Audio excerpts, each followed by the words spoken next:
Hi, welcome to Attainable Green. I'm Jess, and today I'll be sharing my latest orchid haul from Sunset Valley Orchids. Though SVO specializes in catasetum type orchids, I picked up 3 Paphiopedilums, also known as slipper orchids. I haven't had Paphs in a while since I killed them a few years ago, mostly due to overwatering and lack of knowledge.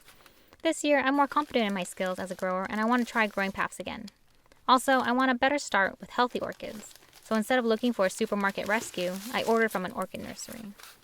I'm lucky to have nurseries close by, but I haven't had the opportunity to visit just yet, so having short shipping times is a big plus when getting plants in the mail. Anyways, back to the haul. This is the Paphiopedilum Macabre crossed with venustum. It is a novelty maudier type with variegated mottled leaves. It grows 1 flower per fan, and the flowers should look more like a venustum with veining in the pouch. The claim is that this will be easy to bloom, so we shall see. The leaves are soft and have a fuzziness to them, which tells me that they need slightly lower light conditions and higher humidity. The variegation is interesting in this plant. The lower leaves are almost completely white, and the upper leaves have a darker green speckled coloration. There's also some purple dots along the base of the fan. This one has the most interesting foliage. Next is the Paphiopedilum rothschildianum crossed with Johanna Burkhardt. This is a multifloral type with large green strappy leaves. The blooms should look like a dark rothschildianum with large flowers and a robust growth pattern. The leaves have a bit of sunburn and some markings, but the plant on the whole is pretty healthy. It's sturdy, and the leaves are thick and fleshy, almost succulent-like. I think this one can handle higher light conditions and slightly lower humidity. In the center of the fan, there's something coming in. Maybe a leaf?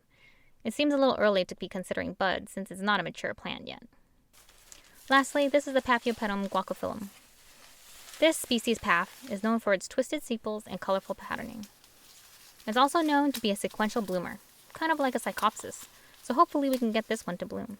The waxy leaves have a slightly mottling effect, and the purple edges have a wave to them that make it pretty interesting.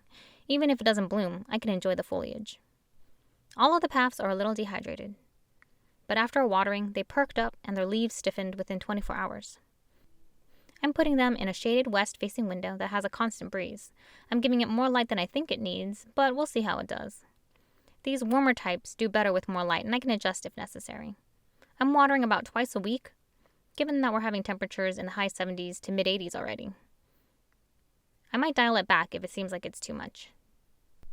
They're currently potted in a fine bark media with some perlite, and I'm not planning to repot, unless it looks like it needs to be. Right now, I'm letting them acclimate to my environment for about a month before making any drastic changes. I don't want to stress them out if I don't have to. Since I'm pretty new to Paphs, I wanted to pick plants that would be vigorous with strong growth patterns. From what I hear, parvies and multiflorals have the capacity to get root bound in a pot. The maudier, not so much.